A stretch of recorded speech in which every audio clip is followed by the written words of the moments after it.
18 তারিখে গাড়ি লোড দিলাম আমি টায়ার, আর আজকে 23 তারিখ রবিবার। আজকে আমার গাড়ি হবে খালি বাংলাদেশে বন্ধুরা, 9 নম্বর সিটে।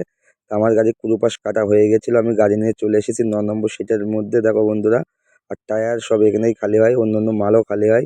তা আজকে আমি খুব খুশি বন্ধুরা, এতদিন পরে আমার গাড়ি খালি হচ্ছে। আর খালি না হলে বন্ধুরা আমাদের যাতায়াত করতে প্রত্যেক দিন অসুবিধা হয়। বাংলাদেশের থেকে ইন্ডিয়া যেতে হয়, ইন্ডিয়া থেকে আবার বাংলাদেশে আসতে হয়। তো আমার গাড়ি বন্ধুরা খালি হয়ে গেছে। তো আমি খালি গাড়ি নিয়ে বেরিয়ে যেতে পারতাম, একমাত্র শুধু এই দেখো এই কন্টেনারটার জন্য আমি যেতে পারছি না।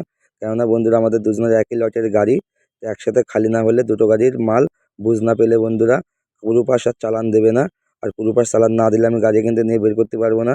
তা বন্ধুরা দেখো, যে আমাদের বাড়ির মার্বেল আর পাথর আমরা লাগাই, সেই পাথর গাড়িতে করে এসে বাংলাদেশে খালি হচ্ছে। এই দেখো বড় বড় পাথর, এগুলো সব কাটিং হবে, হয়ে আবার তারপরে সব মেঝেই লাগানো হবে।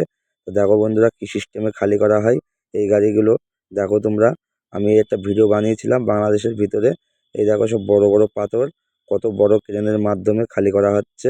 আর একটা গাড়ি খালি হয়ে গেছে, সেটা আমি বসে বসে দেখছিলাম।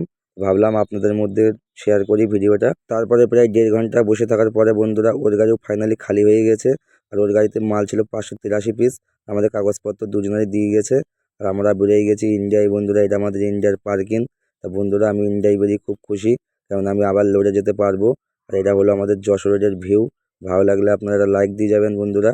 আর আমার ভিডিওটা আপনাদের কেমন লাগছে আপনাদের মতামত অবশ্যই দিয়ে যাবেন।